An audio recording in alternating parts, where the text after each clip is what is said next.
Buenas tardes, bienvenidos al Seminario Permanente sobre Cultura, Artes y Humanidades.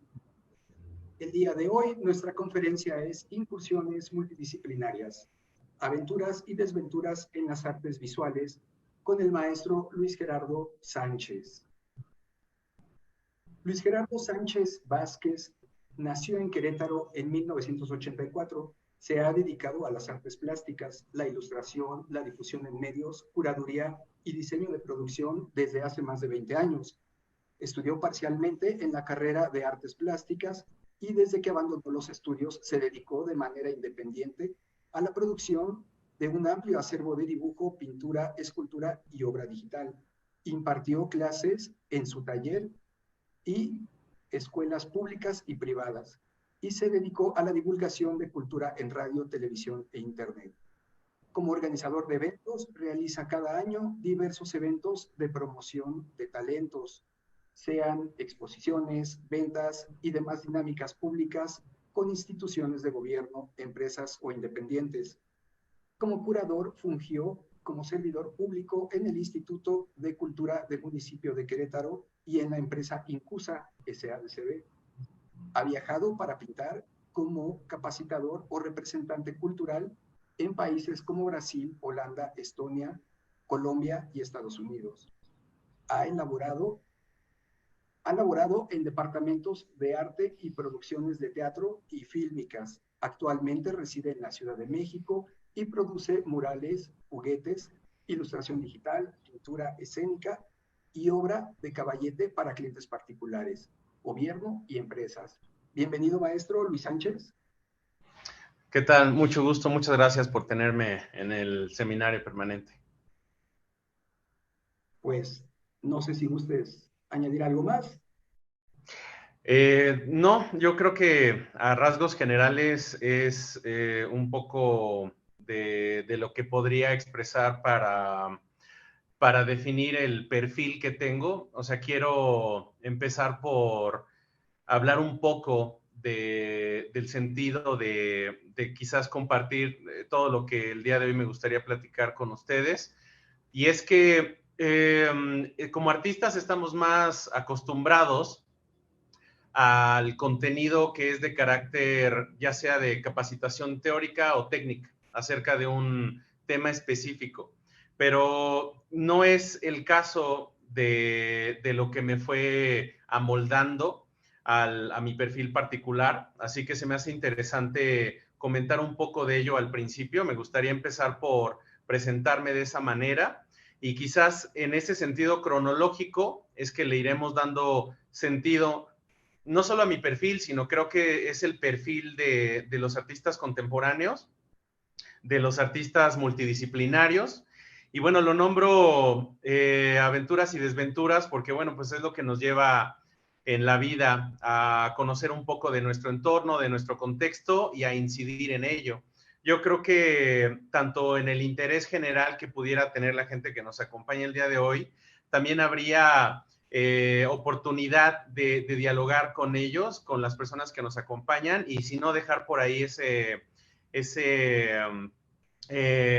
recuerdo, ¿no? De lo que haya sido esta plática.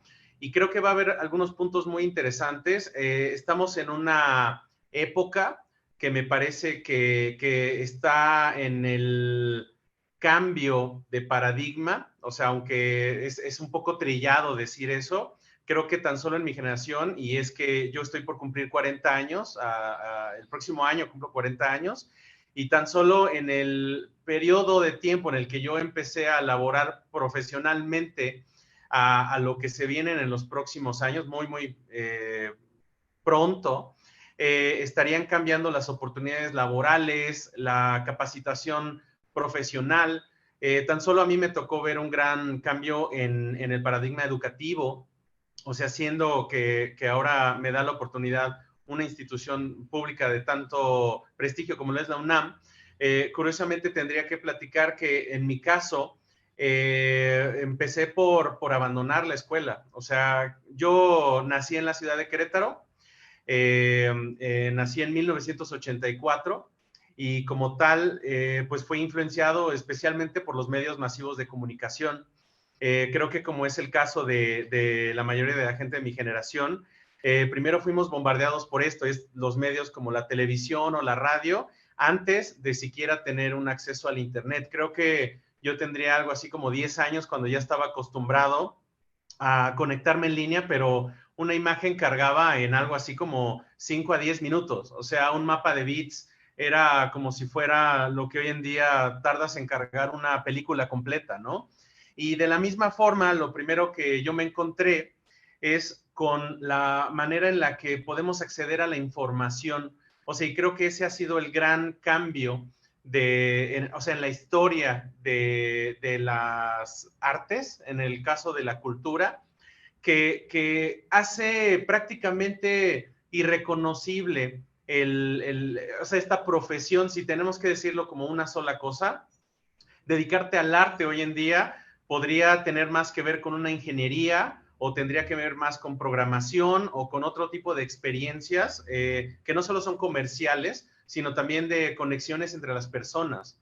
Y la manera en la que estamos tratando de hacerlo funcionar en el conjunto es que se vuelve muy interesante. Entonces, en mi caso, en la ciudad de Querétaro, hay algunos espacios que son públicos, como lo son las casas de cultura, y esto es lo primero que hubo en la ciudad antes de que siquiera hubiera un museo. O sea, lo primero que había como identitario en la entidad tenía que ver con los vestigios históricos, por ejemplo, de la colonia. Es una ciudad que típicamente se asocia con el estilo barroco, con la colonia española. Entonces, de esa manera, los primeros vestigios que tenemos son como aquellos que se exhiben en el Museo Regional. Entonces, en ello, creo que es el caso de todas las ciudades en el país, tienen primero que nada una labor de registro de lo que nos hace, por ejemplo, en este caso, queretanos. Así que la queretanidad es una materia prima que ya en sí es muy interesante solo por el hecho de qué es aquello que la define.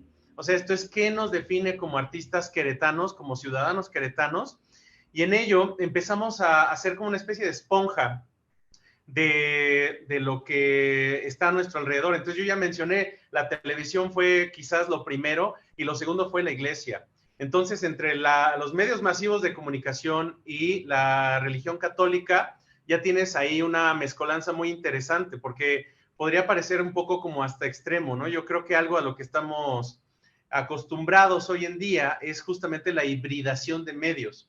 Esto es que hoy en día podemos encontrar una misa en YouTube, ¿no? Como fue el caso tan solo de la pandemia, la simultaneidad con la que se va definiendo la realidad, vaya, es algo que no hay como una lectura y un registro, una lectura formal de lo acontecido, sino una simultaneidad que arroja también una cosa a analizar con mucho detenimiento, que es la veracidad de los hechos. Entonces yo como niño, en el perfil además artístico, creativo, pues tengo que decir que no era tampoco la persona más social. O sea, esto es que era pues el callado de la clase, el que a lo mejor no estaba tomando apuntes porque estaba dibujando. Entonces mi primera aproximación con el ejercicio del dibujo tuvo que ver con esa herramienta con la cual confrontar a la realidad. Esto es decir, que se volvió como mi filtro y por consecuencia aquello que me asistía para poder entenderlo. O sea, para mí aprender a dibujar fue un poco como aprender a hablar, como para aprender a escuchar. Y esto tiene que ver primero como con una, ¿cómo decirlo? Con una intuición. Por ahí hay un escritor que me gusta mucho que es Isaac Asimov, que dice que la intuición no es otra cosa que operar con información insuficiente. Entonces, ahí es donde entra la conjetura. Así que un niño, primero, lo que tiene que entender de la realidad es todo aquello que no entiende y por consecuencia tiene que crear su propio discurso de la sociedad, ¿no? De la naturaleza de las cosas. Esto es de la interacción que tiene con otras personas, de lo que representa. Y lo que encontramos es que hay primero una codificación de esa gestualidad, si lo podemos decir de alguna manera. Por ahí algunos teóricos describen, por ejemplo, el ejercicio del dibujo en cuanto a que no solo es la representación diagramática de las cosas, sino también una señal, un signo de lo que es nuestra mente en sí. O sea, esto es como una especie de huella. ¿no? A esto se le denomina impronta. Entonces, el mundo impronta la psique del individuo y el individuo, por consecuencia, deja una especie de eco de ello, ¿no? Entonces, hay información que es registrada, interpretada, y aquí pasa algo interesante que comúnmente asociamos, por ejemplo, en el caso de la representación tradicional de las artes, como es el caso de la figuración, o sea, esto es todo aquello dibujo que se asemeja a la realidad, pareciera que observamos las cosas y las copiamos, cuando en realidad lo que estamos representando es algo que es más fiel a lo que, por ejemplo, nos decía Platón, que era la idea. Esto es como aquello que es genuino para la mente. O sea, que nosotros vemos lo que entendemos de lo que vemos. Y por ahí está esa expresión también que dice Wittgenstein en el Tractatus, que es que mi capacidad para describir el mundo es mi mundo en sí, es mi realidad. O sea, esto es que la estructuración de mi descripción es mi mundo en sí, no el mundo. El mundo es como algo, digamos, como tan inaccesible en su complejidad que a fuerzas lo que tenemos es una especie de reducción, una síntesis de ello. Y en ello también creamos como un pequeño mundo. O sea, esto es que en menos rollo, el niño conforma su mundo. Y esto lo hace a través de las crayolas, de la plastilina. Entonces, por eso, esa estimulación temprana primero se asemeja al juego.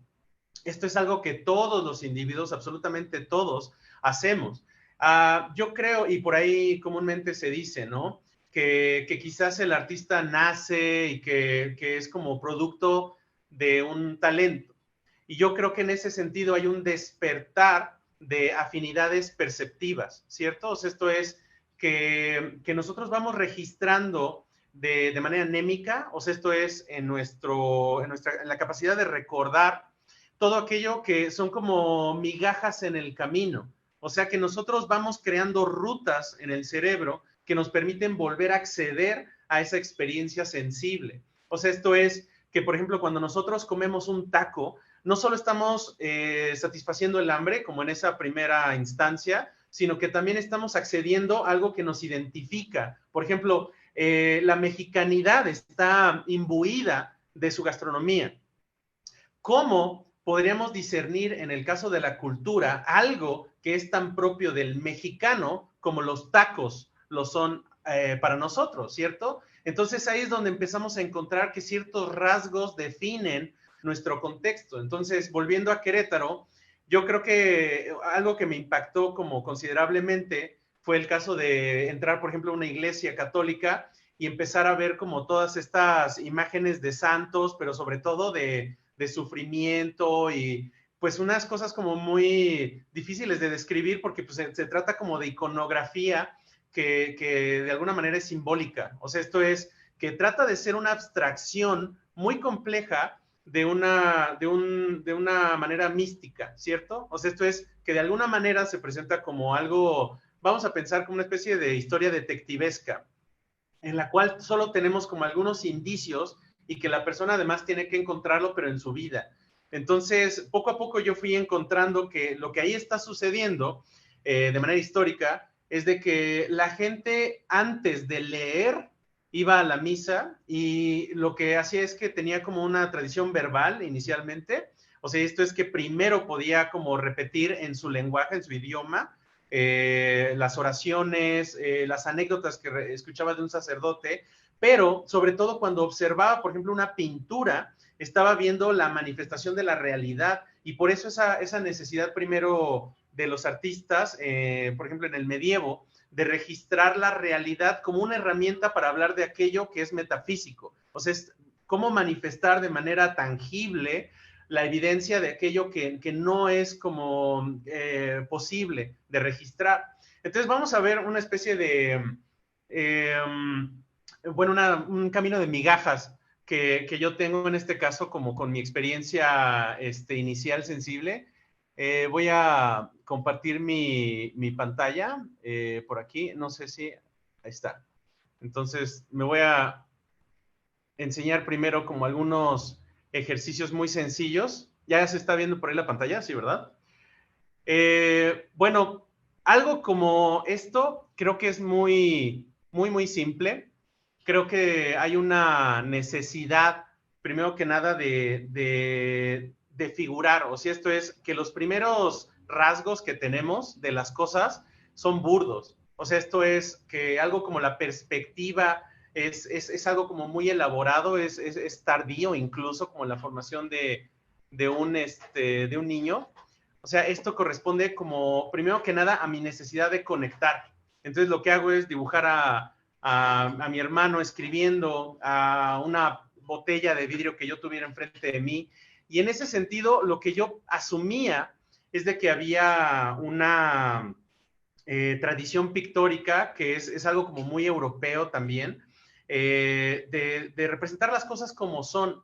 Y también eso me hacía dibujar mejor. O sea, esto es poder entender, por ejemplo, cómo funciona la luz sobre los cuerpos, cómo incide y crea sombras, crea matices de color. Pero en este punto yo no sé lo que estoy haciendo. O sea, yo simplemente estoy tratando de imitar la realidad. Y poco a poco es que empiezo a también estilizarla. O sea, yo, por ejemplo, estoy más acostumbrado en este momento a ver caricaturas y ver estilizaciones de las figuras, que a tratar como de ver como la realidad. La realidad en sí era como muy absurda en mi caso, ¿no? O sea, es como querer explicarle los impuestos a un niño, ¿no? O sea, hay como demasiadas capas a las cuales acceder. Entonces, esto fue mi manera más simple de acceder a las artes, que fue primero que nada con los cómics, con las caricaturas, con los monos, ¿no? Con aquello que primero que nada me divertía. Y en eso había como una cuestión imbuida, no sé si ustedes se acuerdan a los que les tocó ver, por ejemplo, He-Man, ¿no? Los amos del universo, ¿no? Que, por ejemplo, al final de cada episodio tenía una moraleja que curiosamente era moral, o sea, era una cuestión como, si quieren, de ética o de escenarios que se reproducían como en el día a día de los niños, ¿no? Entonces, ahí lo que no sabemos es cómo se está moldando un discurso de manera masiva, ¿no? Como en este caso, pues algo curioso entre lo que es la figura de un sacerdote o lo que puede ser una caricatura, es que ambas vienen a consolidar un discurso acerca de las cosas que además le están presentando a un niño que pues como esponja está recibiendo todo eso, ¿no? Pero lo mismo me pasaba que veía He-Man a que veía, por ejemplo, una caricatura japonesa, como lo podía hacer Los Caballeros del Zodiaco, como lo podía hacer una película como Akira, ¿no? Que todas estas cosas llegaban a nosotros, que no solo poseían una identidad cultural distinta a la mía, o sea, yo no nada más por estar oyendo una cosa de ciencia ficción, por ejemplo, veía una disparidad de mi realidad, sino también una idiosincrasia distinta. O sea, esto es cómo saber que la brújula moral con la que examinamos un producto norteamericano, como lo es He-Man, va a ser similar siquiera a la visión de la cultura japonesa en el caso de Caballeros del Zodiaco, ¿no? Todo ese tipo de sutilezas del discurso, pues que llegan a lo filosófico, a la discusión filosófica, controversial incluso, pues un niño para nada las entiende. O sea, esto es el primer contacto que tiene con el contenido cultural. Entonces yo creo que todos estábamos muy acostumbrados a que tenemos eso en casa y en la escuela nos hacen leer, por ejemplo, el Periquillo Sarmiento, ¿no? Y en este caso, aunque se trata como de un relato juvenil, poca identidad tendríamos con lo que personajes de otro tiempo y de otro contexto histórico y además cultural tienen que ver con nosotros, ¿no? Entonces, de nuevo, hay esa necesidad como de volverlo anecdótico, como en este caso, esta narrativa fuera de mis primeras intentonas de hacer una historieta. Entonces, como lo pueden ver, lo que hice aquí fue una estructura de viñetas. Esto es que hay una temporalidad con la que se examinan tiempos, ¿no? En este caso es como muy inmediato desde lo que pasa primero, o sea, en este caso es como un oficinista, como lo ve un joven, ¿no? O sea, de niño nadie quiere ser oficinista, ¿no? Pero lo que estaba tratando de representar es como ahí tiene una taza de una carita feliz, ¿no? Como un icono de lo que se supone que sentimos, ¿no? En este caso, como de tomar una taza de café y sentir que vamos a tener un buen día, pero tenemos ahí un oficinista que no está pasando por un buen día, ¿no? Entonces traté de registrar algo como los rasgos de esa persona y pues el hecho de darle un espacio reducido, ¿no? O sea, como de que se sintiera como que está apretado por su mundo del cubículo, ¿no? Lo pongo ahí como sumido en la penumbra, como que apenas hay una luz de la lámpara que está iluminando esa realidad. Y bueno, algo que acaba de empeorar el día es que se acaba de terminar el café, o sea, se acaba la felicidad, ¿no? Así que para mí, o sea, estas cosas, primero, pues son como una especie de nuevo de herramienta, ahora lo podría hacer como hablando, pero en mi momento esta era mi forma de comunicarme con el mundo, ¿no? Así que primero que nada hay una necesidad, por ejemplo, este es un tamborilero que tocaba cerca de mi casa, o sea, esto es un poco como los ruidos de la ciudad, ¿no? Yo además crecí siendo un niño que no salía mucho de su casa, así que tenía la televisión para poder salir al mundo y cuando me animo por fin como a estar saliendo a ver qué encuentro para dibujar, pues lo que empiezo a hacer es dibujar a quien sea que se deje, ¿no? A quien se deje tomar una fotografía, a tratar de dibujar los espacios que recorrería caminando todos los días. Entonces me pongo a dibujar el jardín, me pongo a dibujar, no sé, mi sala, mi cuarto. Entonces por ello todos estos ejercicios como de bodegones o de retratos son gente de mi familia, son gente de mi ciudad, pero no tengo la menor idea de cómo eso me va a llevar a donde sea que se supone que voy a aterrizar como adulto. En este caso, por ejemplo, ya este es un dibujo que hice en la universidad para un cineclub que teníamos. Entonces hacíamos proyecciones de películas y bueno, ¿por qué no? Hicimos una maratón del Señor de los Anillos. Yo pensaba, bueno, yo sé dibujar, me gusta dibujar, no sé de qué voy a vivir. O sea, esto es, no sé de qué manera voy a sacar dinero, pero me imagino que las personas que hacen esas caricaturas que me gustan, que hacen esas historietas que me gustan, pues reciben lana de algún lugar, ¿no? Así que lo que pienso y lo que escucho de mis amigos es que en algún momento te haces de un portafolio. Así que este es un primer dibujo, por ejemplo, que tengo junto con algunos otros, de tratar de hacer un registro de mis dibujos que a lo mejor tengan una perspectiva comercial. Así que se me ocurre dibujar mi propio póster para El Señor de los Anillos, ¿no? Así que pienso en cosas que se asocian con la historia del Señor de los Anillos. Así que hago la mano de Frodo, que pues en realidad era mi mano, me tomo una foto y pues además tomo una imagen de internet de lo que es la empuñadura de la espada de Frodo y le pongo ahí el anillo que ahorita no se nota mucho, pero está bastante chueco. Entonces, como que yo me inventé estas cosas observando cómo estaban hechas las portadas. Tengo que decir hasta este punto que estoy improvisando, o sea, todo el tiempo estoy improvisando cómo se supone que un dibujo se hace. O sea, esto es que la manera de sombrear la página, la manera de usar un lápiz, la manera de usar una pluma, lo he estado, digamos, aprendiendo de manera equivocada. O sea, yo he estado haciendo este ejercicio de manera lúdica, de manera recreativa, y lo que hacía era de que me ponía a dibujar en una hoja de papel en blanco, hacía unas líneas y no se parecían a lo que yo trataba de hacer, así que consumí una cantidad masiva de papel. Muchos de los primeros dibujos que tengo están hechos así en hojas de cuaderno, o sea, como en este caso pueden ver por ahí un apunte que tengo en el cuaderno. Así que desgraciadamente a la hora de que le tocaba a los maestros revisar los apuntes, lo único que tenían eran monos. O sea, eran monos y monos y monos de historias que se me ocurrían, de cosas que a lo mejor eran como mi manera de hacer mi apunte, ¿no? Nada más que de repente, pues igual que me pasa como ahorita, me voy a ir siempre por las ramas, ¿no? Así que en este caso, pues como pueden ver, está lleno de líneas, de que es un cuaderno de apuntes y de que está hecho con bolígrafo, ¿no? Porque pues era lo que tenía a la mano. Así que en este punto no sé cómo se prepara una base, no sé cómo se pinta, no sé cuál es el proceso de la pintura. Y bueno, curiosamente, cuando entro por fin a la universidad, encuentro con que pues por fin tengo esta oportunidad como de crear algo, ¿cómo decir? Como con una instrucción. O sea, esto es que ya tengo guía, ¿no? Ya tengo alguien que me diga cómo sí hacer las cosas.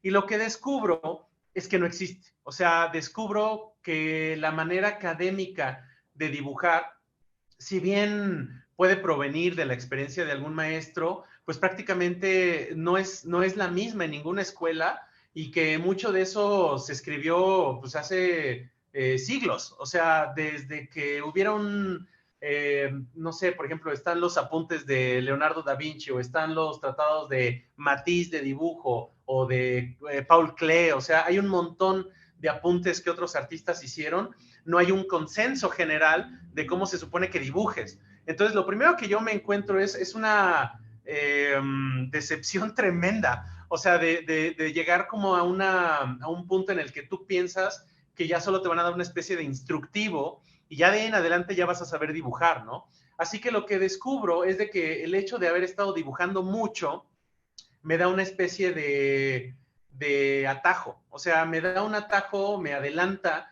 en algunos temas, digamos, cuando yo tenía ya unos 16 años, estaba dibujando todos los días, todo el tiempo, y cuando llego a los 18 a la universidad, los maestros de dibujo, pues prácticamente me dicen, pues ya no te lo puedo enseñar a hacer, más bien ahora te lo puedo explicar, o sea, qué es lo que estás haciendo, y lo que hacen es que le dan sentido o le dan términos a lo que yo estaba tratando de hacer, y cosas como acomodar nada más mi dibujo en el papel, le llaman composición, algo como encontrar profundidad en las formas, le llaman perspectiva.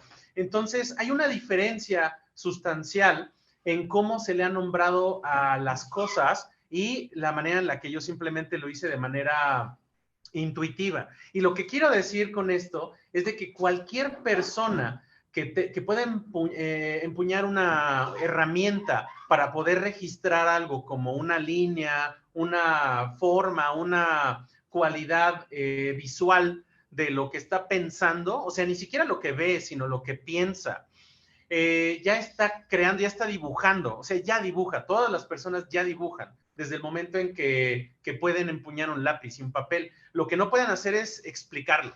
Y yo creo que ahí es donde tratamos de amoldar esta terminología solo para poder entendernos en términos de que todos podamos expresar que hablamos de lo mismo, ¿cierto? Y en eso hay que pensar un poco como en una persona daltónica. Si nosotros tratamos de expresar cómo se ve un color que otra persona no puede percibir simplemente por rasgos fisiológicos, por la misma química de su cuerpo, no vamos a poder. O sea, la manera en la que lo podemos explicar simplemente es como en cuanto a información de ese mismo espectro. Podemos hablar de luminosidad, podemos hablar de incluso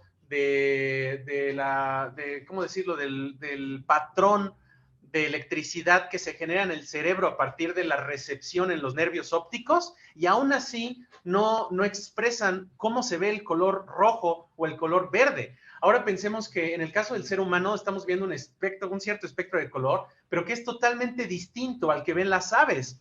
Así que, ¿cómo podemos expresar aquello que de otra manera es intransferible o no se puede traducir en la terminología que otra persona tiene? Entonces, si yo tuviera que hacer un ejercicio como el de expresar, por ejemplo, una cosa tan abstracta como lo puede ser la idea de bondad, ¿cómo se ve?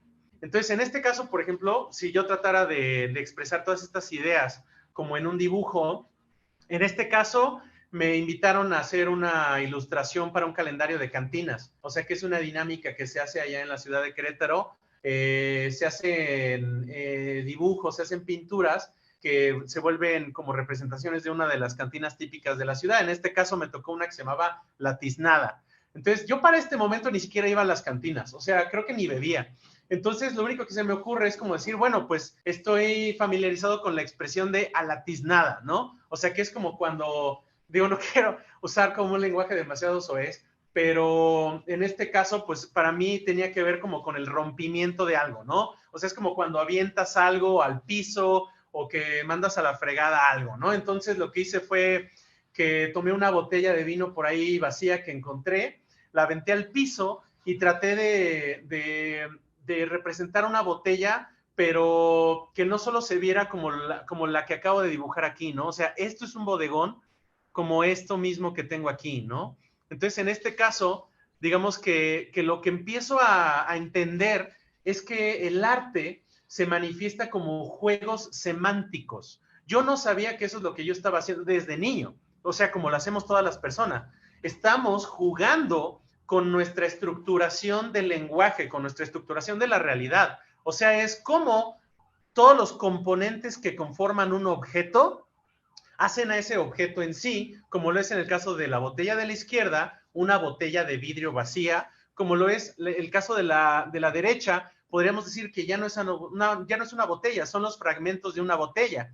Y es como hablar de que una persona es el conjunto de sus partes, pero de manera particular empiezan a tener un sentido de lo que es, por ejemplo, en este caso, bueno, en el caso de una figura humana, la anatomía, ¿no? Entonces, lo que se vuelve el entendimiento didáctico o académico del arte es el estudio de todos estos temas. Ahora, en el arte contemporáneo no es tan típico que hoy en día nos limitamos a esto. O sea, no se trata solo de lo que, por ejemplo, la cámara de foto ha logrado. O sea, la cámara de foto ya eliminó la necesidad que tenía la pintura de registrar la realidad. O sea, si en algún momento, por ejemplo, un ilustrador botánico era aquel que se encargaba de la diagramación de los hallazgos en el campo, hoy en día, ¿qué es lo que el artista contemporáneo estaría tratando de diagramar? O sea, esto es como si se tratara del emprendimiento en un mapa que vamos recorriendo del mundo. Por ejemplo, a mí me gusta mucho la idea de Martin Heidegger, del Holzwege. En Alemania hay una palabra que es la de Feldwege, que significa el camino en el campo. O sea, esto es que el ser humano emprende a la naturaleza, o sea, un joven emprende, como en el caso de un bosque, al bosque para entender el mundo. Y esto es que se da cuenta que la posición del sol afecta la temperatura, afecta la luz, afecta la hora del día, y entonces por eso empieza a crear mapas, empieza a entender hacia dónde está caminando. Entonces, cuando habla del Holzwege, lo que está describiendo es caminar sin rumbo. Así que para mí había un camino claro que era, ok, yo sé que tengo que dibujar con un lápiz sobre un papel, pero ¿para qué? O sea, esa función práctica descubrí que la escuela no te lo podía dar. También hay una frase que me gusta mucho, que es de la Universidad de Salamanca, que es qui natura non dat, Salamanca non prestat. Es lo que no te da Salamanca, o sea, la universidad, lo que no te da la naturaleza no te lo da la universidad.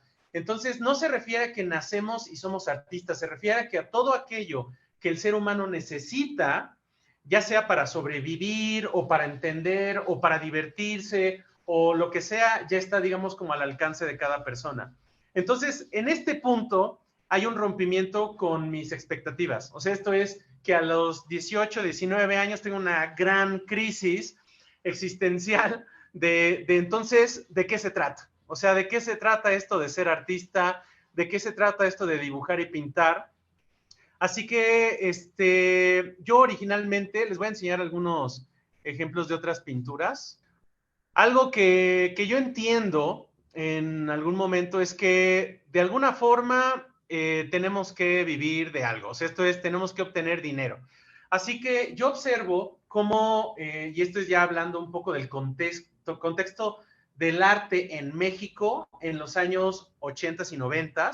Si yo voy a una galería, si yo voy a un museo, lo que vamos a encontrar en el caso de arte contemporáneo es, pues, vamos a decirlo un poco como lo mismo que pasa cuando vas a un centro comercial y te encuentras con lo que está de moda en las boutiques. O sea, y no es entonces que las galerías o los museos se dedican específicamente a lo que está de moda, sino que sí se dedican a la vanguardia. Esto es, ¿dónde está el diálogo de nuestra contemporaneidad? ¿Dónde está el aquí y ahora? ¿Dónde está ese zeitgeist, que es la esencia de nuestros tiempos? Y lo que yo me encuentro es que hay una lucha en Querétaro en los años 90 y 2000, que es entre la abstracción y la figuración, el realismo mágico de los años 90, influenciado por artistas como Golucho u otros españoles como Antonio López García, que tenían un movimiento que se llamaba La Gallinita Ciega, que lo que hacían era tratar de representar con absoluta certeza la manera más genuina de representar la realidad. Así que yo digo, ok, los artistas plásticos de hoy están haciendo realismo. Así que yo tenía una necesidad, primero que nada, de autentificar mi esfuerzo en las artes. Es decir, yo decía, necesito validación del mercado, necesito validación de los grandes maestros. Así que me dedico a tomar talleres. O sea, yo me salgo de la universidad, yo digo, creo que por aquí no va, entonces me dedico a hacer como mis propias prácticas. Así que me dedico a copiar fotografías de la manera más fiel posible. Así que en ello yo pienso que lo primero con lo que me tengo que topar es con la realidad y tratar de representarla exactamente. Así que tengo un proceso de experimentación, tengo un registro muy, muy grande ¿cómo se llama? De mi proceso de pintura, que les voy a compartir por acá. Todo está en carpetas en Facebook, al final les voy a compartir los enlaces y demás. Pero aparte de eso, tengo por ahí un poquito como de trastorno obsesivo compulsivo. Así que todo el tiempo, así como les estaba describiendo el hecho de hacer mapas, para mí había una necesidad de hacer mapas con fotografías. O sea, esto es tomar fotos de cómo mezclé la tinta, de cómo se veían los primeros rasgos sobre el papel, sobre la madera. Hoy en día esto es una constante de los artistas. Por ejemplo, en Instagram pueden encontrar videos en los que simultáneamente están haciendo sus dibujos y eso da para un montón de aprendizaje. Yo todavía no me topé con ese mundo al principio. Al principio yo lo estaba haciendo como una labor simplemente obsesiva y algunos compañeros artistas se burlaban de eso, decían, pero es que estás como paparazzi o como que la quieres hacer como la de Bob Ross, ¿no? O sea, que estaba pintando y estaba tratando de describir qué es lo que estaba haciendo, ¿no? Entonces hice un montón de registros de ese paso a paso de mi día a día. Decía la hoja en blanco, qué es lo que hice primero. Por ejemplo, es nada más papel, ¿no? Esto lo tensé sobre una tabla, usé una cinta engomada para poder extenderlo. Mucho de esto con puras conjeturas, un poco platicando como con la gente con la que yo conocía que dibujaba. Yo creo que eso es lo primero que me empezó a generar mucho entusiasmo. O sea, esto es conocer a otras personas que tenían los mismos intereses y que sean las cosas diferentes a mí. O sea, esto es que tomaba talleres y me decían, así es como yo pinto, haz esto y vas a reproducir al final una obra como la que yo hago. Y eso como que de alguna manera no me satisfizo. O sea, de hecho, justamente eso lo platicaba hace rato con mi compañera, que ella me decía, es que como que a ti no te gusta parecerte. Y es que tengo que decir que sí hay una incomodidad, no tanto como por tratar de ser original, sino porque cada vez que alguien me ha dicho, así es como lo hacen las cosas, yo le pongo un signo de interrogación al final. O sea, y si no, o sea, y si empiezo por el final, o sea, es decir, empiezo por barnizarlo y empiezo por colorearlo, ¿y qué pasa si hago primero un dibujo con lápiz y después le pongo óleo encima? Y entonces eso me llegó a fracasar mucho. O sea, esto es decir, que al final se botaba, se craquelaba, se arrugaba y todo esto era echar a perder un montón de material que pues a veces era como muy caro y eso pues era como de a ver de dónde saco lana, ¿no? Así que cuando lo empecé a hacer muchas veces y se empezaban como a parecer a lo que yo quería hacer, empezó a llamarle la atención a algunas personas que querían aprender de mí. O sea que ahí vino el primer reto de articular verbalmente o por lo menos en términos qué era lo que yo estaba haciendo. O sea, es hasta que me salgo de la universidad y dejo de tomar apuntes de lo que es la teoría establecida de la academia, que yo empiezo a entender también lo que yo estoy tratando de hacer, ya no nada más que alguien más me lo describa, sino que al momento de tener que explicárselo y que alguien más lo haga, empiezo a crear instructivos. Y eso me enseña a mí no nada más a dibujar mejor, sino también a comunicarme mejor. Esto es hablar ante un público, relacionarme más con otras personas.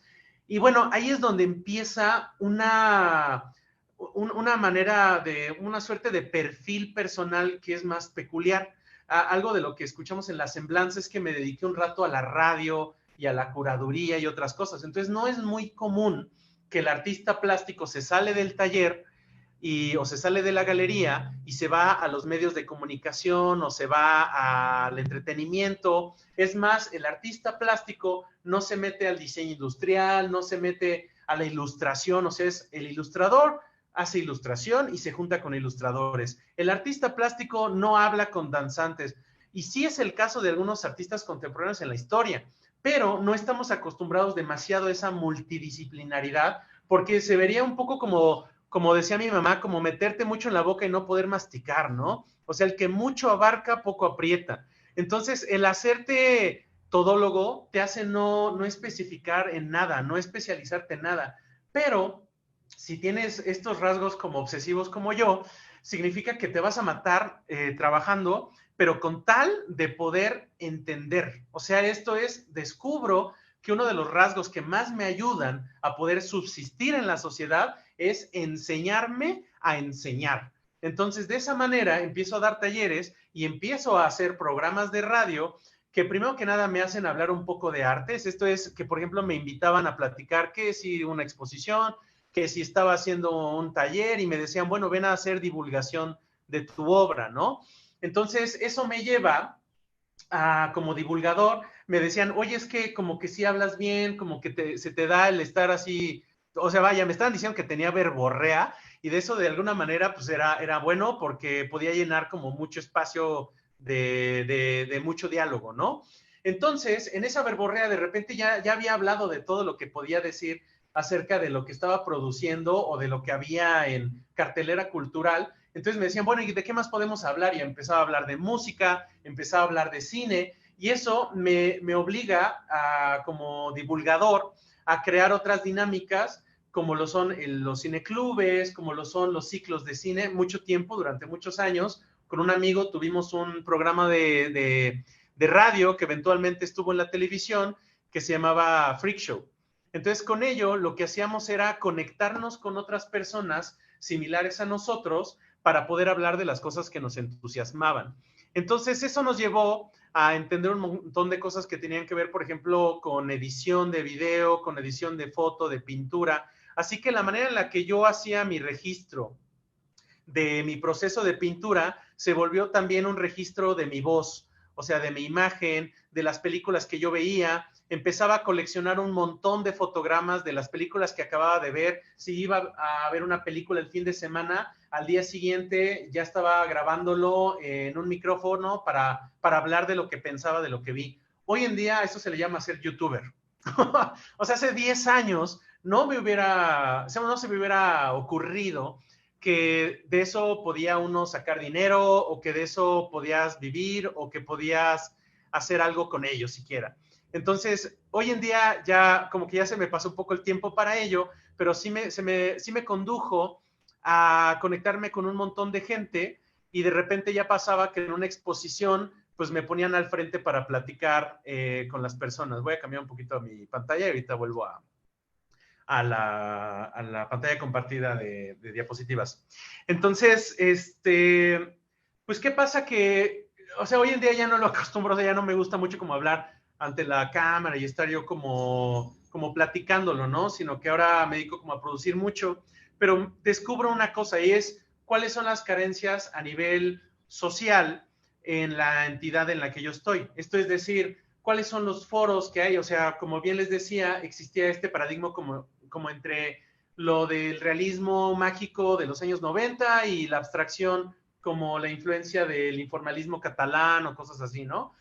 Y esto es movimientos extranjeros que venían como a lo mexicano. Y había otras escuelas como el neomexicanismo que apenas empezaban como a tener una consolidación contemporánea, ¿no?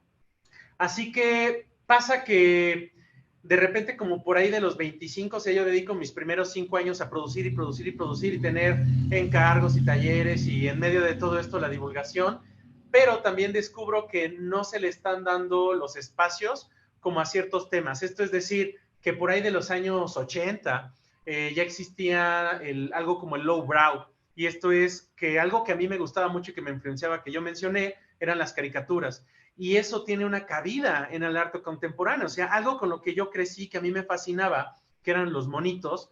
Yo recuerdo muy bien las palabras de mis padres que decían, ok, o sea, eso como hobby, ¿no? O sea, pero no vas a vivir de hacer monitos. Entonces, en algún momento, de nuevo, repitiendo esta fórmula de ¿y por qué no?, se me ocurre aventar a la basura todo aquello que había consolidado en el discurso como típico y me pongo a hacer monos y me pongo a vender caricaturas en las galerías. Entonces salto de aquello que les estaba mostrando, que era un poco como lo realista, y me voy a lowbrow, que era los monitos, ¿no? Entonces les voy a enseñar un poquito como de mi trabajo lowbrow, que es esto. O sea, esto es hacer monos que se parecían a las cosas que yo consumía. El lowbrow consiste como en una masificación como de lo que es la cultura pop. Entonces de repente podemos ver estos remixes como de ver una pintura renacentista, pero que en lugar de ver algo como parecido a Velázquez, es una tortuga ninja hecho a la manera de Velázquez, ¿no? Entonces, ese tipo de manifestaciones se me hacen muy interesantes. En la ciudad de Querétaro empieza a haber un registro como de, por ejemplo, los artistas de graffiti que hacían caricaturas, los comiqueros que también empiezan a pintar, empiezan a dibujar y empiezan a exponer en galerías, como sucedió como en Japón, como sucedió en Estados Unidos. Y yo digo, bueno, en Querétaro no pasa mucho de eso, así que me dedico en parte a esa labor pues, digamos, de manera contracultural, a arriesgarme como por crear este tipo de cosas, ¿no? Entonces, los coleccionistas, algunos pues se interesan, otros no, pero lo que yo encuentro es de que el artista tiene una oportunidad ¿cómo decirlo?, de moverse entre esferas. Esto es, que te topas con gente que está muy fuera como del discurso oficial, o sea, esto es, que está en la marginación de los términos típicos de la sociedad, y al mismo tiempo te codeas como con las figuras políticas. Esto es, que puedes conocer al presidente municipal en cuestión, al obispo, pero también a un pintón anarcopunk radical, ¿no? Y convivir con las dos personas te da perspectivas también muy distintas de cómo la sociedad se define. Así que yo empiezo a hacer todos estos ejercicios, empezamos a hacer exposiciones que tienen que ver con esto. Eventualmente, cuando me dan la oportunidad de dedicarme a la gestión pública, justo lo que sucede es que me invitan a hacer la curaduría de ese tipo de espacios. Esto es decir, vamos a llevar al artista de la calle, el artista que hace el mural, al artista que hace arte digital, al artista que hace cómic, a los espacios institucionales. Y tengo ese gran chance. Yo llego el primer día a ser funcionario público y no tengo idea de qué estoy haciendo. Entonces, de nuevo, igual que cuando llegué a la escuela, como no tuve un manual, me permite esto hacer las cosas mal, pero no de manera como ilegal o corrupta. O sea, simplemente empiezo como a ver que muchas cosas están solo establecidas como de manera típica. Por ejemplo, nada más para dar una ilustración de ello, el tiempo de exhibición. Era costumbre hacer una exposición de mes y medio, 2 meses. Reducimos ese espacio de exhibición cuando yo estaba a 2 a 3 semanas. Y lo que eso nos permitía era tener una circulación constante. O sea, esto es más información, más lectura, hacíamos talleres también. El espacio se volvió también más que una galería, se volvió como una especie de salón de usos múltiples. Así que de repente teníamos ahí conciertos, teníamos tocadas, teníamos pláticas, talleres de los artistas que exhibían. Entonces tratamos sobre todo de volver la idea de una galería que eran 4 paredes, otra cosa, que no se pareciera a lo que típicamente era una galería. Y esto me lleva a que me invitan a hacer eso, pero hacia otros países. O sea, llega de repente, por ahí en la semblanza estaba que de la gestión pública me invitan a la gestión empresarial en una empresa, me invitan a viajar a Brasil, a Estonia, vamos a Estados Unidos, me dicen, tenemos la intención de crear un festival en Europa. Voy a mostrar un poquito como de lo que fue ese festival aquí mientras lo describo, que fue el Festival Mextonia, por allá del 2015 más o menos. Y se crea esta oportunidad de llevarnos un montón de artistas queretanos que nos habían acompañado al cabo de exposiciones, de creación de murales, a un país, pues como en el imaginario mexicano, en el fin del mundo. O sea, esto es para poder llegar a una nación báltica, tienes que tomar un avión tras otro avión y tienes que llegar primero a Holanda y luego de Holanda es un montón de horas más para llegar como a algo sumamente recóndito, ¿no? Y al momento de tener esta oportunidad de representar a México, de nuevo, ¿cómo como artista mexicano encuentras aquello que te define y que te expresa tanto como lo que un taco expresa en la gastronomía, ¿no? Entonces, quien es el visionario de este festival, que es Edgar Sánchez, me encomienda como curador a encontrar un estilo particular entre un grupo de artistas, entre queretanos y de algunos lugares de México, para poder representar esa identidad mexicana o incluso hasta me atrevería a decir queretana en un país y tratar de encontrar puntos en común. Entonces ahí nos encontramos gente de Japón, de Chile, de Estados Unidos, de Canadá, a crear murales, ¿no? A crear este remix que incluso en la misma palabra de Mextonia era México y Estonia y pues al final queda este concepto, ¿no? Entre el nopal y la hoja de maple, casi casi, ¿no? Entonces se vuelve muy interesante el choque de culturas, la oportunidad de crear y encontrando como herramientas en común. Por ejemplo, yo jamás en mi vida, hasta los 25 años, toqué una lata de aerosol. Yo no crecí en un barrio rodeado de fábricas y esto es uno de los principales factores que yo descubro que hay detrás de un tag o de una bomba en el graffiti. O sea, yo nací en Querétaro, en el centro histórico de la ciudad, y como tal, pues mi barrio, digamos, era el discurso queretano oficial histórico barroco.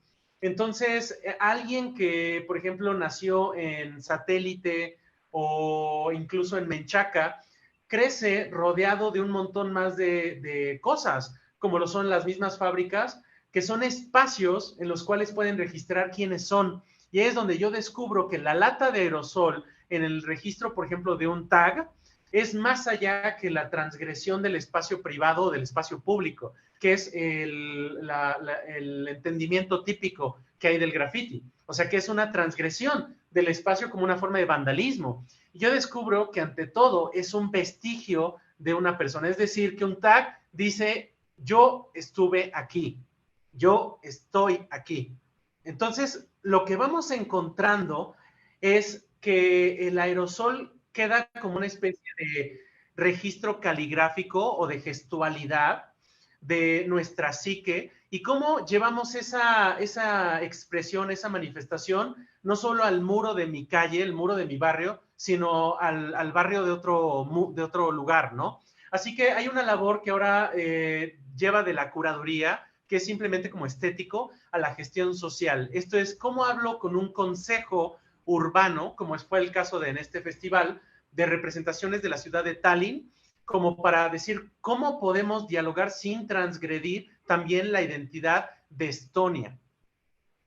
Entonces podemos encontrar que ese colapso de identidades, o sea, se vuelve parte de nuevo, esa palabra que yo dije hace rato, esa palabrota del zeitgeist. Algo como lo que podemos ver que es la conflagración bélica, se encuentra en esas pequeñas minuciosidades que vienen con qué nos define como mexicanos o estonios. En este caso era una cosa muy bonita, era algo que estábamos tratando de hacer como una especie de mezcla de culturas, ¿no? Y lo que estamos viendo hoy en algo como las noticias es justamente que la gente se pelea qué es lo ruso, qué es lo soviético, diferencia de lo estonio, de lo ucraniano, ¿no? Entonces podemos encontrar que la historia de la humanidad está repleta de justo lo que les estaba expresando, que es yo como artista tengo la capacidad de entender, pero ¿qué pasa con la falta de entendimiento? Es decir, que yo entiendo la cultura, entiendo la sociedad con ciertas palabras. Por ejemplo, ¿qué es el arte? O sea, lo que yo les acabo de describir es un poco como mi cosmogonía personal y qué es el arte y qué es la cultura para mí, pero puede llegar a alguien y decir algo totalmente distinto. O sea, es decir, no es compatible siquiera con mi percepción de la cultura y de las artes. O sea, alguien podría decir, para mí es algo totalmente, es más antagónico, ya no nada más distinto, diferente, diverso, es más, es algo que amenaza la definición que tengo de arte, ¿no? Y esto nos lleva a que hoy en día hay como un coto de poder, una lucha de poderes en esas definiciones de la sociedad, en esas definiciones de la cultura y de las artes, ¿no? Del mercado. O sea, esto es decir, que cuando está de moda una cierta manifestación y llega algo totalmente diferente, amenaza el status quo, ¿no? Amanece el establishment de nuestra definición particular, ¿no? De nuestra forma de ser, nuestra forma de pensar. Les decía, ¿a qué nos lleva esto? Ahora me gustaría, más allá del contexto personal y del contexto nacional, platicarles de lo que se viene. Esto es decir, yo llego a un momento en el que, como en cada pueblito, cada ciudad, pues no es que uno crezca demasiado a esos lugares, es de que se agota un poco de dónde viene tu conocimiento, o sea, de dónde viene la obtención de la información, es decir, todo lo que yo pude haber aprendido en mi experiencia, hoy en día puedes encontrar un tutorial de YouTube y así aprender a dibujar mejor que lo que a mí me tardó 10 años aprender a dibujar. O sea, si yo me traté fracasando y fracasando y fracasando, si yo hubiera tenido acceso a un video de YouTube de 20 minutos, me hubiera ahorrado 10 años de trabajo, 10 años de experiencia personal, ¿no? Así que, ¿a dónde nos lleva esta revolución? ¿No? O sea, por ahí se habla mucho como de, por ejemplo, de la singularidad tecnológica y de un montón como de especulación científica, ¿no? De lo que viene en el futuro para las artes. Yo creo que definitivamente lo que yo hago está en un momento en el que, digo, hoy en día me dedico, por ejemplo, a la ilustración digital en el campo del cine. Yo me voy de Querétaro porque me invitan a trabajar en series, en películas. He trabajado para Netflix, para Disney, para Prime Video, o sea, Amazon, etcétera. Y lo que me pedían originalmente era que aquello que yo había aprendido a hacer académicamente, que era como copiar fotos o copiar la realidad, había necesidad como de hacer eso, pero en la animación, ¿no? Así que descubro que puedo seguir aprendiendo, empiezo a dibujar y a pintar, así como lo hacía con el óleo, con el grafito, lo empecé a hacer en Photoshop, lo empecé a hacer con programas de animación o en 3D, empiezo a acoplarme a equipos de alto rendimiento en ese rubro, empiezo a hacer pintura escénica, todo lo que aprendo a hacer en el caso, por ejemplo, de los murales, lo que me ayudó a aprender a usar, por ejemplo, el aerosol, fue a trabajar rapidísimo. Las cosas que antes me tomaba hacer un mes entero, empiezo a hacerlo en 3 días, a un día, 2 días, y esto es creando rutas o atajos que me permiten acoplarme como a ese ritmo de producción brutal, ¿no? Que tienen, por ejemplo, las producciones de cine. Entonces, ahora viene lo que yo creo que ahora podemos ver en las redes sociales, que son la inteligencia artificial, los programas como Midjourney, como Wall-E, que estamos viendo nuevos modelos, nuevas iteraciones de esa tecnología de semana a semana. O sea, primero los veíamos y, ajá, la inteligencia artificial no le salen las manos. Fiu. O sea, todavía me salvo, ¿no? Como artista tradicional, todavía tengo trabajo para rato. Y bueno, creo que no es el caso. O sea, las iteraciones de esos modelos tecnológicos va a llegar a un punto en el que van a ser, pues, al día, ¿no? Cosas como Instagram se vuelven una alimentación de información brutal, como para que un día, si a mí me interesaba el realismo mágico de los 80s en Querétaro, si me meto a Instagram, ahorita estoy viendo 10 manifestaciones distintas de lo que está pasando en China, de lo que está pasando en Europa, de lo que está pasando en México, de lo que está pasando en mi cuadra y que está influenciando lo que sea que quieras pintar mañana, ¿no? Así que yo creo que no es este colapso apocalíptico de lo que son las artes tradicionales.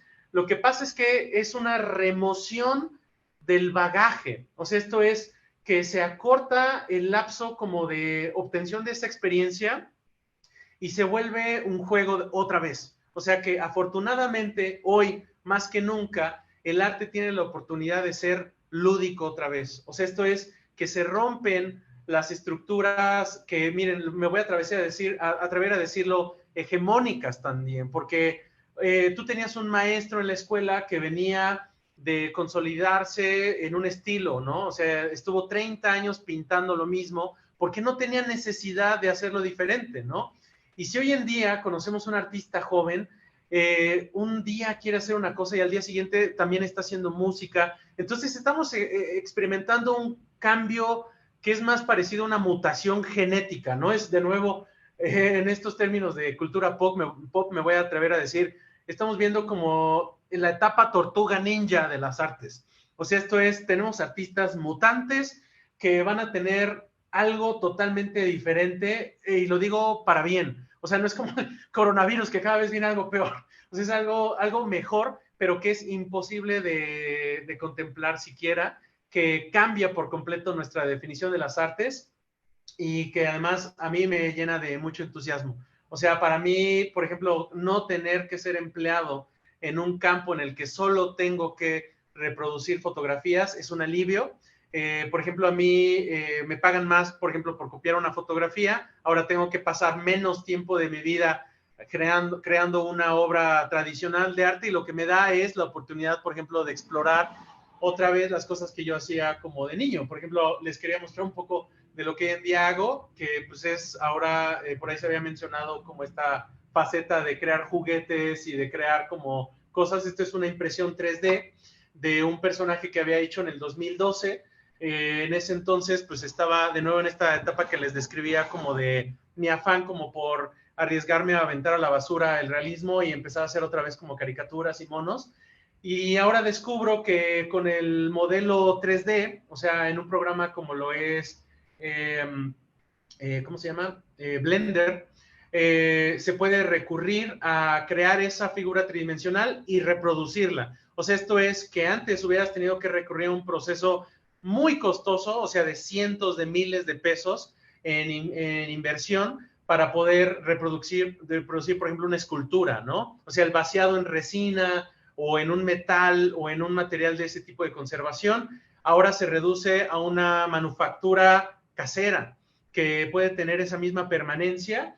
Y bueno, ahora, ¿cómo hago de eso un negocio? Y yo descubro, por ejemplo, cuando lanzo este juguete, que ese negocio está totalmente en línea en Facebook. O sea, esto es, yo posteo al momento, un día que hice el dibujo, al día siguiente que se está creando un modelo 3D, la próxima semana se imprimió, estoy empezando a venderlas pintadas, se agotan en un día y yo las estoy entregando al día siguiente. O sea, esto es ese proceso de industrialización. Lo primero que sucede es que se destruye por completo esa cadena como masiva que recurría como a un montón de intermediarios y crea una nueva pequeña industria en tu sala, que es lo que está pasando aquí en esta conversación. O sea, estamos aquí platicando en el estudio en el que tengo, por un lado, un encargo de pintura que es de pintura lowbrow.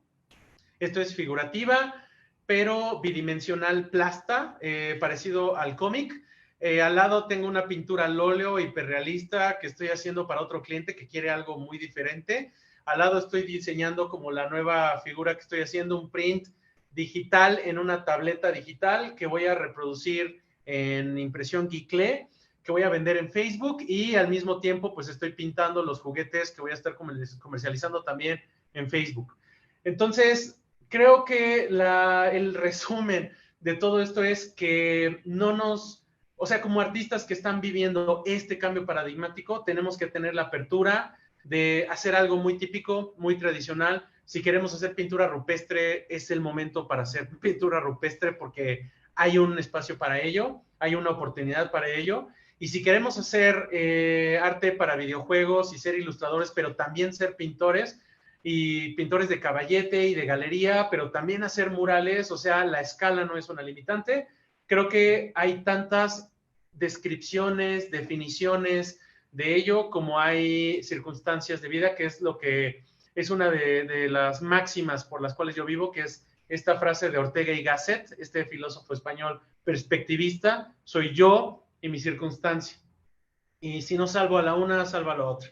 Así que cuando creamos, tenemos que salir a crear lo que somos, lo que vivimos, lo que nos define, lo que experimentamos y lo que sea que se nos ocurre que viene después de ello, ¿no?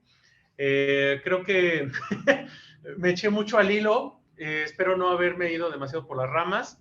Creo que ya completamos una hora como para abrir por fin un espacio de conversación.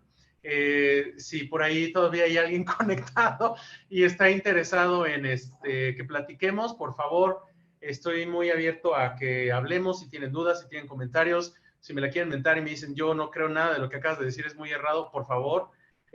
Así que, pues por favor, micrófono abierto y pues gracias por la atención a los anteriores 60 minutos de rollo.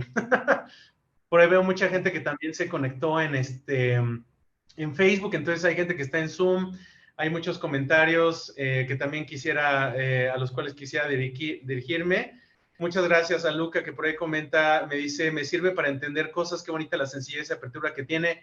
Bueno, mira, la verdad es que creo que es como una especie de egomanía. O sea, yo también me quiero pensar como una persona pues abierta, que tiene facilidad para dialogar, pero espero que no sea esta como megalomanía nada más, ¿sabes? Pero qué bueno que encontraste como apertura. Si me escriben por Facebook, que todo lo respondo todos los mensajes por Instagram, no tengo como una distancia ahí como de quién me está hablando, no respondo mensajes, o sea, sí respondo todo. Saludos a Carlos, Elsa, Lucero, todos los que se conectaron en Facebook para decir. Por acá veo conectada gente como Alicia, Paco, Juan. Cualquiera que quiera ahorita platicar, por favor, estoy abierto a lo que quieran expresar. Muchas gracias, maestro. No, pues excelente y muchas felicidades por todo tu recorrido. Gracias. Perfecto, hola. Hola, ¿qué tal, Alice? ¿Cómo estás? Muy bien. Muchas gracias por la plática a ambos. Estuvo bastante buena y es muy refrescante oírte hablar como que de las posibilidades del arte como en nuevos espacios y como una forma de ser todo lo que siempre quisiste ser y que antes no tenías el tiempo para hacerlo, y no tanto como el apocalipsis que se va a venir y que nos va a dejar a todos sin trabajo. Aunque va a haber este periodo de transición, pues sí, como en todo. Fue como muy bonito oírte hablar de eso. Y también como muy empoderador pensar en que todos vamos a poder hacer más cosas, no solamente como tratar de llegar a ser medianamente mediocres en algo. Así es que sí, muchas gracias, Alice. Pues es que hay una frase que es de Javier Villaurrutia, que dice, el arte es para todos, mientras esos todos sean unos cuantos. Y de lo que está hablando Javier Villaurrutia en ese momento, es que el arte comúnmente ha sido restringido a ciertas clases, ¿no? O sea, creo que era un privilegio, ya sea en sus inicios, era una labor casi parecida como a lo chamánico, ¿no? O sea, era solo los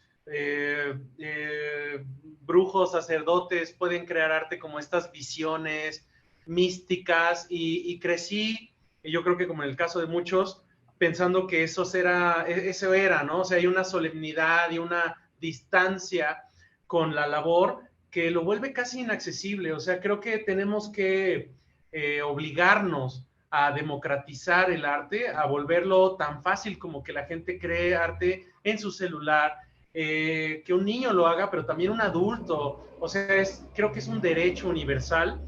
El arte tiene mucho que tiene que ver con la recreación, que tiene que ver con el goce intelectual, pero pues también solo con la diversión que implica romper como con lo, ¿cómo decirlo? Con lo paradigmático, ¿no? Como con lo riguroso, incluso. Así que, por ejemplo, pasa que muchas personas no se pueden dedicar al arte porque no tienen tiempo libre, ¿no?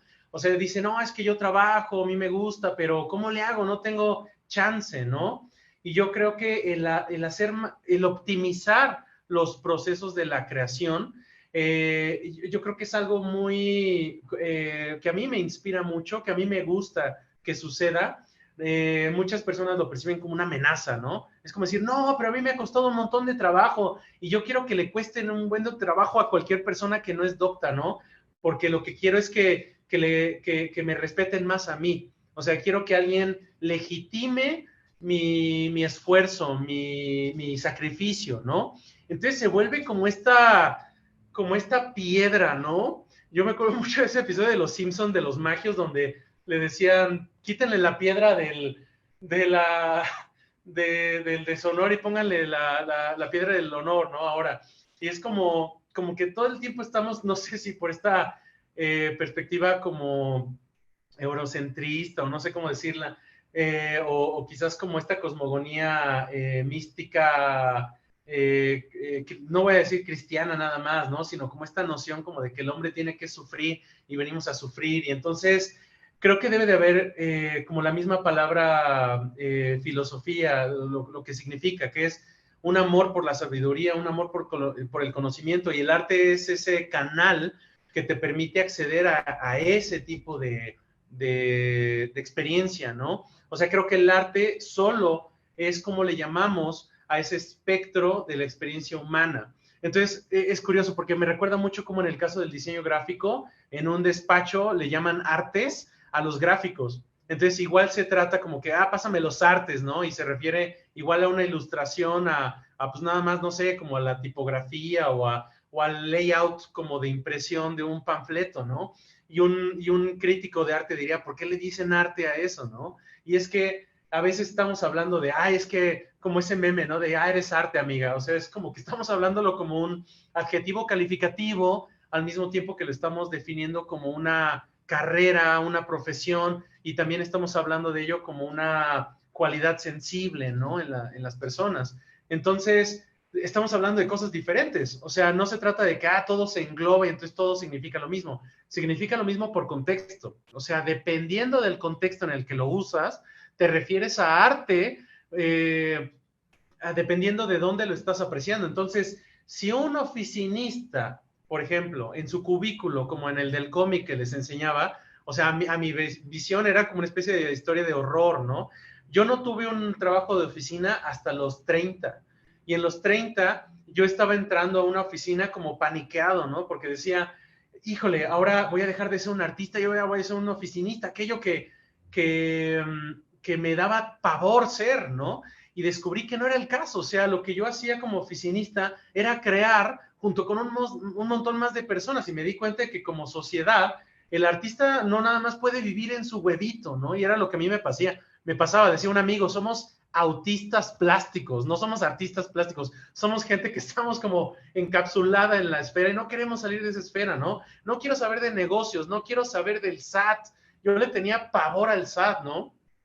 Les tengo que presumir, por ejemplo, ahorita el SAT en mi declaración anual me está regresando mucho dinero, y es como por ser buen empresario. O sea, esto es, ¿cómo logro ser un buen empresario sin dejar de ser artista? O sea, pues una cosa no está peleada con la otra, ¿no? Y eso no te lo enseñan en las artes, no te lo dice tu familia, no te lo dicen los maestros, porque de alguna manera como que se enroncharon en una definición de las artes. Entonces, para poder ser todo y no, como esta película de todo al mismo tiempo en todas partes, sí se puede, pero tienes que romper con lo que paradigmáticamente, lo que esta hegemonía cultural te dice que eres, ¿no? Entonces, lo que se supone que eres, por definición, o sea, lo que te dicen que eres como mexicano, lo que te dicen que eres como artista plástico, rómpelo. O sea, rómpelo, destrúyelo, vuélvelo a hacer, vuélvelo a definir.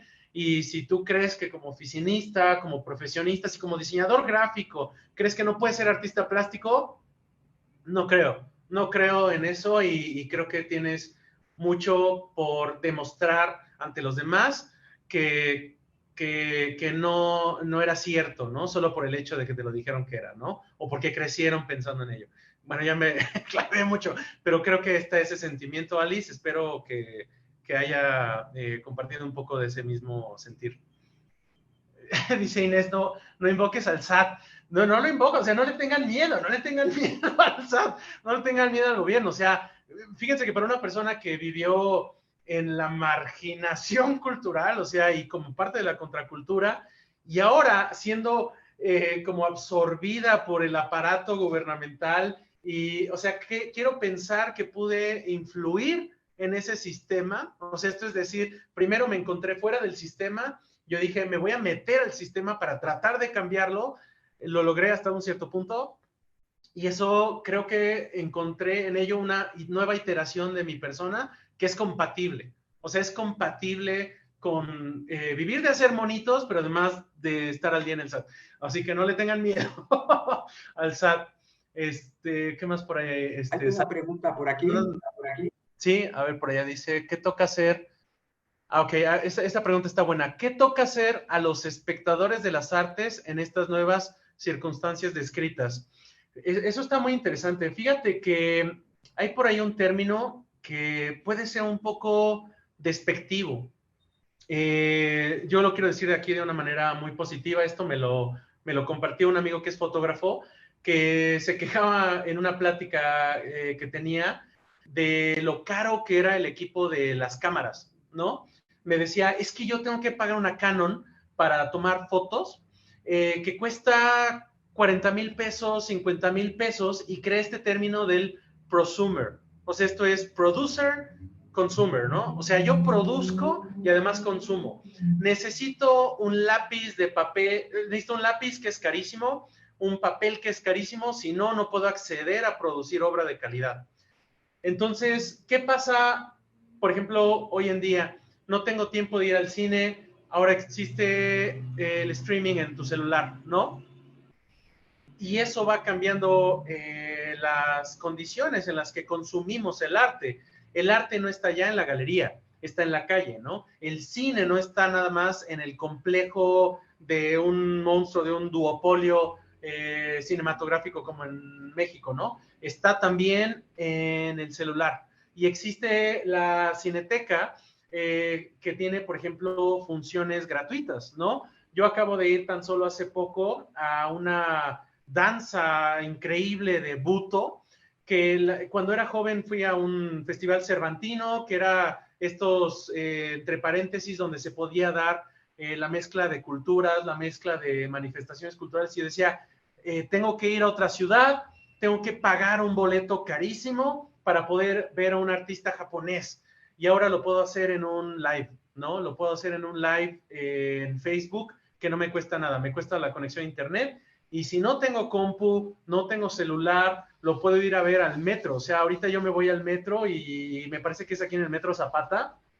hay una sala de cine en el metro, ¿no? Entonces, no solo gobierno lo da, o sea, muchas cosas lo dan particulares, los artistas crean su propio contenido sin costo, y también crean su propio mercado, ¿no? Por ejemplo, tú como consumidor estás apostándole a invertir tu tiempo, tu atención, y eso genera medios, o sea, genera un precio. Yo, por ejemplo, si abro ahorita una página de un perfil de Patreon, o de Fondeadora, o de todos estos medios que hay para financiamiento de artistas, Kickstarter, por ejemplo, yo solo necesito la atención para poder crear con eso una inversión. O sea, no necesito que me des dinero, solo necesito que me des tiempo, ¿no?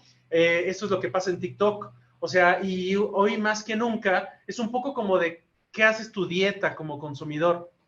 Tú escoges si vas a la explanada del Zócalo, al concierto de Rosalía, o si vas a la danza Buto del Teatro del Instituto Nacional de Bellas Artes. Las dos actividades son gratuitas, y una actividad como esta de la UNAM está abierta al público, o sea, sin necesidad de invertir en ello más que la atención, ¿no? Y a lo mejor es más, hasta si no te gusta y le pones ahí una manita así que diga, no me gustó, igual lo viste, ¿no? Y lo procesaste esa información. O sea que tu influencia como espectador ya está al momento en que escogiste ir a ver la película de Super Mario o la nueva película de Ari Aster de Bo tiene miedo, ¿no? O sea, porque por ahí yo escuchaba, ¿cuál es el poder de la crítica especializada, ¿no? O del consumidor? Yo puedo hoy en día comprar una obra de arte original puedo comprar una reproducción de arte, entonces una cuesta 100,000 pesos, la otra cuesta 1,000.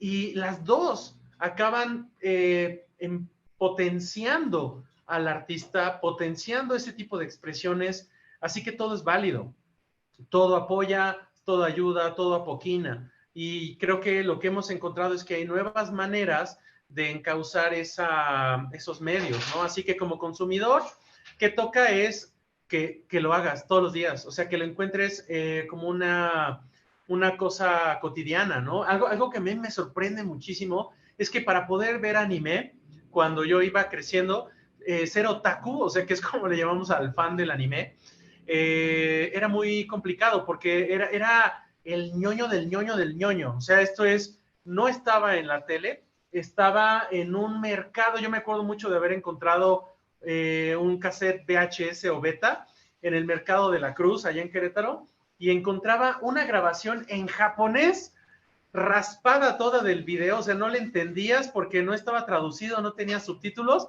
y veías un episodio de Dragon Ball Z, y tenías como este pedazo así valiosísimo de historia, porque no había otra manera de acceder a ello. Estabas asomándote a un mundo radicalmente diferente, ¿no? O sea, era algo como asomarte a otra dimensión, una cosa rarísima, como en otra parte del mundo están viendo esto, y se llama Dragon Ball. No le entiendo, pero es interesantísimo porque es radicalmente diferente, ¿no? Así que esas ventanas a realidades, o sea, ahora que está de moda esta idea como del multiverso, ¿no? Es eso, es el internet, tu celular, es una ventana a eso que de otra manera no existía. Pregunta Andrea Crote, o Crot, perdón si lo pronuncio mal, dice, como artista plástico, ¿cómo sobrevivir a las inteligencias artificiales como Midjourney o DALL-E?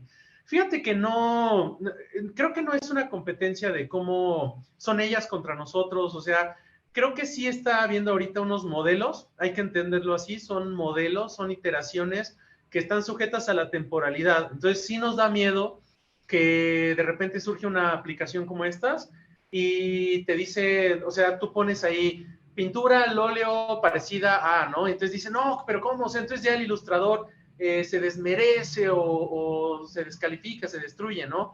Mi esfuerzo. Y creo que no es el caso. Pasa algo que estas iteraciones, estos modelos, empezaron alimentándose de algo que éticamente empezó a ser controversial. Esto es, que tomaban del arte de otras personas para poder crear sus modelos, que es un poco lo que sucede con estos modelos, voy a poner así, entre comillas, de la inteligencia artificial, y esto es por cómo comúnmente describimos la inteligencia artificial. En el caso de lo que se describe como la singularidad tecnológica, se habla de la inteligencia artificial como aquella que es equiparable al ser humano, y lo que tenemos ahí definitivamente no es la inteligencia artificial como en la ciencia se describe como tal, o sea, no son modelos intelectuales, o sea, que son equiparables al ser humano, son una especie de caja de eco. O sea, esto es que si tú hablas de arte, lo que sea que esté etiquetado como arte va a estar en ese feed, en ese pool, en ese charco de información, ¿no? Entonces, si alimentamos ahorita esa inteligencia artificial, ese modelo se va a alimentar de lo que típicamente encontremos, pero va a haber cosas que no van a estar ahí. O sea, si tú ves algo que está en tendencia, se va a parecer a un montón de lo que artistas genuinos, que son personas, ya están haciendo. Esto es decir, que por lo mismo de que hay un frenesí de creación artística de la misma información, es decir, si yo me comparo con la persona que está creando al lado mío, se va a parecer mucho a lo que yo estoy viendo, se va a parecer mucho a lo que a mí ya me influencia. Necesitas crear un pool de información más amplio, y eso es lo que está arrojando esta cuestión como de las inteligencias artificiales. Si tú como artista plástico tienes miedo de que lo que una inteligencia artificial se parece mucho a lo tuyo, es porque tú te estás alimentando de la misma, de la misma materia prima que esa inteligencia artificial. Lo que es el cambio realmente de paradigma viene con la superinteligencia artificial. Esto es cuando tenemos la existencia de un modelo que es más que una inteligencia, o sea, que tiene más capacidad que la inteligencia humana. Y esto es que, por ejemplo, cuando la inteligencia artificial crea la superinteligencia artificial. O sea que el ser humano es incapaz de crear ahorita una superinteligencia artificial porque solo podemos imitar ese modelo actual, o sea, solo podemos parecernos a nosotros. Pero de nuevo, pensemos en lo que hace rato platicábamos. Un ave solo puede ver un espectro de color. Entonces, ¿qué pasa si yo ahorita tengo algo como lo que era Google Glass, lo que iba a ser Google Glass, que me permitía ver algo que es la realidad aumentada? O sea, por ejemplo, yo recurro a esto, que es una pluma digital. Yo hoy uso un lápiz de grafito, pero también uso una Wacom para poder dibujar. Entonces, recurro a algo como Photoshop para que el programa imite el acabado de un lápiz de grafito, pero no deja de ser el ejercicio de dibujar, ¿cierto? Entonces, ¿qué va a pasar cuando yo pueda tener 3 manos? O sea, y esto es algo que, aunque suena como de ciencia ficción, es la vanguardia en tecnología. ¿Qué va a pasar cuando yo genuinamente acabo de ver este experimento, me pareció muy fascinante, pueda percibir un sabor que ahorita mi mente no puede detectar? O sea, ya hay otros sabores que mediante chips se pueden implantar en el paladar para poder descubrir algo que no es salado, no es dulce, no es agrio, es algo nuevo, ¿no? Entonces, eso cambia por completo las reglas del juego. Lo que yo estoy a punto de hacer como artista plástico es poder crear pintura sin tocar un pincel, ¿cierto? Entonces, sí puede que ahora se vayan a radicalizar estas cosas. O sea, más que nunca la experiencia, digamos, típica o genuina de las artes se van a encontrar no en lo, voy a decirlo de manera despectiva, lo rudimentario, pero se va a volver más fiel a lo que va a ser el artista plástico sin aumentos y el artista aumentado. Y los dos van a convivir. O sea, en algún momento voy a decir aquí una cosa que está fuera de mi área de expertise, pero hay demostraciones que antes del Homo sapiens había otras mutaciones previas al Homo sapiens con las que de todos modos el Homo sapiens convivió y se reprodujo con ese Homo sapiens. Entonces, lo que viene, que es la posthumanidad, que es como muchos lo describen ahora, es el ser humano aumentado, ¿cierto? Así que, ¿cómo podemos aumentar y modificar la experiencia humana? Y va a haber gente que no va a creer, y está bien, ¿no? No es que vaya a haber un mercado como tal, va a cambiar la necesidad de la industria cultural, de que exista reproducciones tradicionales, y va a crear nuevas necesidades y va a haber nuevas oportunidades laborales para la gente que se va a dedicar a ello. Pregunta Juan Granados Valdés, en la línea de la última reflexión, frente a las novedades recientes, ¿qué permanece de las artes del artista como tales artes y artista? Ok, fíjate que eso es algo muy interesante. Me platicaba una amiga curadora que hay un entendimiento del artista, del curador más que del artista, que es del artista decimonónico. Digamos que hay como una percepción, una definición de las artes típicas, y eso es lo que conocemos como el artista decimonónico. Y ahora hay un artista que yo es un escritor que les recomiendo muchísimo que busquen su obra, se llama Arthur Danto. Arthur Danto crea una nueva filosofía de las artes, a tal grado que el filósofo que se dedica al esteta se vuelve un dantólogo. Y esto es antes y después de Danto. O sea, así de plano en ese contexto es que lo ponen. Y Danto tiene un escrito que es La muerte del arte. Y miren, todo el mundo está matando el arte todo el tiempo. Es, no, la muerte del arte, la muerte del cine, la muerte de la industria, la muerte del dibujo. O sea, creo que a lo que se refieren es el ciclo, o sea, la manera en la que se cumple el ciclo de funcionamiento o de producción de un modelo. Entonces, así como existe un modelo que fenece de semana a semana, existe un nuevo modelo, una nueva iteración de esa definición de las artes, una nueva iteración del mercado. Algo como Patreon no existía cuando existían las galerías comerciales. Ahora están los NFTs. O sea, el NFT vino a cambiar hace unos años, un par de años, lo que la persona pensaba que podía explotar con su imagen. ¿Y qué crea esto? Ahora una idea de lo fraudulento también del mercado de las artes. Fíjense, tan solo esta semana, no esta semana, hoy en la mañana, me llega un mensaje que me dice, yo quiero comprar 10 obras de arte, pero quiero comprarlas en formato de NFTs y los quiero comprar con una criptomoneda. Entonces, ¿qué sucede con todo esto? Y aquí estamos hablando de unas abstracciones en el mercado muy grandes.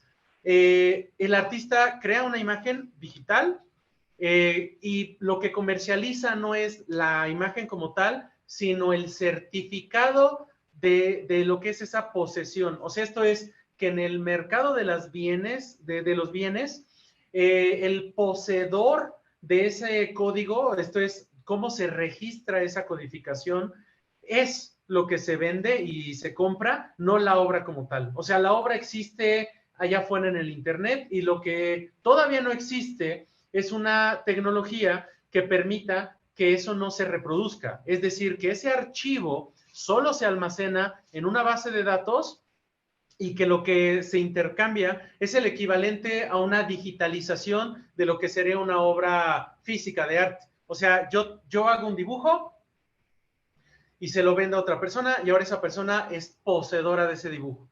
Y lo que hicimos es crear eso en línea. Yo tengo este certificado, esta información de lo que es esta imagen, te la vendo a ti. Ahora, ¿qué pasa cuando a principios de este año, finales del pasado, colapsa la criptomoneda? Es una inflexión, o sea, el mercado, como todos los mercados, digamos que es como si estuvieran respirando, ¿no? Suben, están a la alza, y luego declives, y así están todo el tiempo. Entonces, lo que yo vendí en 20,000 pesos el año pasado en criptomoneda en un NFT, hoy vale nada, ¿no? Y se desploma y vale menos. Entonces, esa abstracción del valor al artista le llega como una pregunta bien rara, es ¿cuánto vale lo que hago? O sea, y es que en un mercado o en una autentificación, digamos, del capital, en una versión en la que yo voy allá afuera y compro huevos con criptomoneda, o sea, que es como lo que pasa, algo como lo que pasa, y esto justo lo platicaba con mi compañera hace rato. ¿Cómo puedo validar y cómo puedo autentificar en el mercado mi experiencia sensible? Entonces pensémoslo como pasteles. Yo creo que llego a una pastelería y no tengo la abstracción filosófica de comprar un pastel y decirle al pastelero, es que como a mí no me gusta el pastel, yo te lo compro más barato, ¿no? Entonces como artista es bien interesante porque dices, ¿cómo le pongo precio a mi experiencia sensible, a mi historial de vida, ¿no? Es que yo llego con mi pastel y digo, es que estos son mis sentimientos, ¿no? Y no lo digo burlándome de ellos, o sea, es que como artista construimos nuestro oficio de esa manera, como de una validación en el mercado. Entonces tú llegas con alguien y hasta te da pena decir, pues cuesta 20,000 pesos, ¿no? Entonces les voy a dar una pequeña anécdota antes de leer la siguiente pregunta, que es este cuento proverbial chino del pintor del ruiseñor del emperador. El emperador dice, quiero un ruiseñor, un dibujo de un ruiseñor. Entonces, búsquenme al artista más fregón de la provincia. Entonces ya ahí van, le traen al artista más fregón, al maestro de maestros, y hablan con el emperador, y le dice el emperador, quiero que me hagas el ruiseñor más fregón que jamás hayas dibujado, es tu obra maestra. Entonces este cuate dice, va, cámara. Le dice, tómate el tiempo que quieras. El cuate se va, una semana, un mes, se va un año y el emperador está cada vez más impaciente, ¿no? O sea, el emperador está fúrico porque dice, este cuate me dio la cara. O sea, yo le dije, veme a hacer un ruiseñor, o sea, pues te toma 5 minutos, ¿no? O sea, te doy el privilegio de ser este gran maestro y lo que sea que te estás tomando, o sea, tiene que llegar. Llega o sea, manda a sus guardias, traen al pintor y el pintor le pregunta al emperador, ¿dónde está mi ruiseñor? Y le dice este cuate, no he hecho nada. O sea, no te he dibujado nada, no te he pintado nada. Entonces, tráiganme papel, tráiganme un pincel y lo hace en el momento, ¿no? Y entonces el emperador ve una obra de arte increíble, ¿no? O sea, ve justo lo que le había pedido y le pregunta, ¿por qué te tardaste todo este tiempo en hacérmelo, no? O sea, te lo pudiste haber hecho hace un año. Y le dice el maestro, es que estaba enseñándome, ¿no? O sea, toda esta experiencia, todo este cúmulo de aprendizajes se resume en esa experiencia sensible. Entonces, de nuevo, ¿qué pasa con una aplicación? Hoy en día llego y le digo, píntame un ruiseñor. Es que es más bien cuáles son las preguntas que le estamos haciendo. O sea, si le estamos preguntando a la aplicación, píntame un ruiseñor, así me lo va a hacer. Pero ese ruiseñor hecho por esa aplicación es el resumen de la historia de la humanidad en crear ese modelo de lo que el arte es. La pregunta es, ¿y ahora qué sigue? Esa es la pregunta que nos tenemos que hacer. Me preguntan por ahí, ¿cómo podemos convivir con la escuela, el título y la experiencia empírica? ¿Qué futuro podría tener la academia en la enseñanza del arte plástico? Yo lo veo de esta manera. Yo para nada les recomendaría, no me enorgullece haberme salido de la escuela. Al contrario, creo que estuve tiempo suficiente en lo que representaba en ese momento en mi vida, en lo que no sé, o sea, como lo que estaba pasando en mi contexto, ¿no? En ese momento. No es que la escuela vaya a estar en algún momento caduco. Yo creo que hoy en día hay muchas oportunidades para la escuela. Por ejemplo, está la escuela en línea. Creo que lo que representa la academia son como clubes. O sea, es un club en el que vas a conocer a muchas personas, vas a conocer a maestros, vas a tener acceso a esas experiencias. Viene con una validación, o sea, esa certificación es muy importante porque lo que pasa con la autentificación de esos paquetes de información es que, digamos, no solo es una tramitología, es una autentificación de la veracidad de esa información de manera colegiada. O sea, se conforman consejos académicos que todo el tiempo están discutiendo en cómo se hacen los planes de estudio. Por ejemplo, cuando yo estudié en la Facultad de Bellas Artes, existió un plan de estudios. Cuando yo estaba en el tercer semestre, ya había cambiado el plan de estudios. Y cuando estaba en el cuarto semestre, que es cuando yo me salí, ya había cambiado el plan de estudios. Esto era una cosa que solía ser típica en aquellas carreras guiadas por la tecnología.